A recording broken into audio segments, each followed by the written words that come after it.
दोस्तों, एक व्यक्ति था जो कि शहर में काम करता था। लेकिन अब दुर्गा पूजा का टाइम आ चुका था, तो उसने सोचा कि मैं अब घर जाऊंगा। मैंने बहुत पैसा कमा लिया, अब मैं अपने पत्नी के पास घर जाऊंगा। और उसने सारा पैसा ले लिया और घर जाने लगा। उसके घर जाने के रास्ते में एक बड़ा सा भयानक जंगल आता है। उसने दिन भर सफर तय किया, लेकिन शाम तक वो उस जंगल के करीब पहुंचा। तो उसने सोचा कि मेरे पास इतने सारे पैसे हैं, मैं रात को इस जंगल में सफर नहीं करूंगा।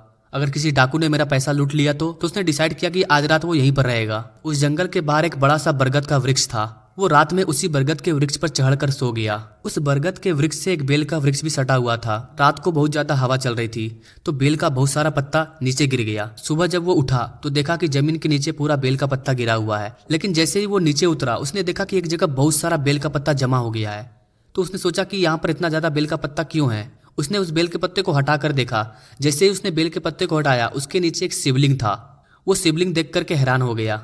और वो शिव जी का बहुत बड़ा भक्त था, इसलिए उसने शिवलिंग को प्रणाम किया और शिव जी की स्तुति करने लगा। जैसे ही उसने शिव जी की स्तुति कंप्लीट की, वैसे ही वहां पर साक्षात शिव जी प्रकट हो गए। उसने शिव जी को प्रणाम किया और कहा कि प्रभु, मैं तो बस ऐसे स्तुति कर रहा था, मैं पूजा करने नहीं आया हूँ। शिव जी बोले, इस घनघोर जंगल में आज तक मेरी स्तुति किसी ने नहीं की। तुमने आज स्तुति करके मुझे बुलाया है, इसलिए मैं तुम पर बहुत प्रसन्न हूँ। मांगो, क्या मांगना चाहते हो। तो इंसान तो लालची होता ही है। उसने कहा कि प्रभु, मैं जो भी छूऊं वो सोना बन जाए। शिव जी बोले, तथास्तु। वो बहुत ही खुश हुआ और अपने घर वापस गया। जैसे ही वो घर पहुंचा, उसकी पत्नी बोली, स्वामी आप जाकर नहा लीजिए, मैं आपके लिए नाश्ता का व्यवस्था करती हूँ। जब वो नहाने गया तो उसने जैसे ही मग छुआ तो मग सोना का हो गया। उसने पानी छुआ, पानी सोना का, बाल्टी छुआ, बाल्टी सोना का।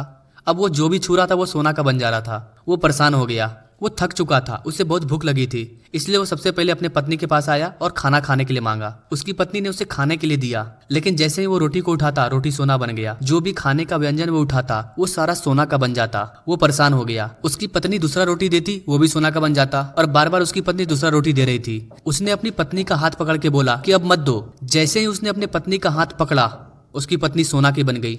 अब वो भगा वहां से शिव जी के पास। वो वहीं पर पहुंचा जहां पर शिव जी ने उसे वरदान दिया था। वहां जाकर वो शिव जी को बुलाने लगा। लगातार 3 दिन बुलाने के बाद शिव जी प्रकट हो गए। इसने कहा, प्रभु आपने जो वरदान दिया है उसे वापस लीजिए, मैं परेशान हो गया हूँ, हर चीज सोना बनते जा रहा है। सामान सोना बन रहा है तो ठीक है, मेरी पत्नी भी सोना बन गई।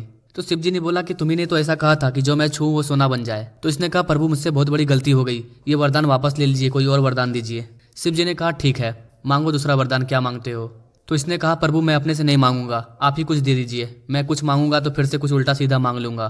तो शिव जी ने कहा, ठीक है, अब से तुम जो चाहोगे वही होगा। शिव जी ने जैसे ही ये बात बोला, उसने चाहा कि मेरी पत्नी जीवंत हो जाए। तो उसने इच्छा की कि मेरी पत्नी जीवंत हो जाए।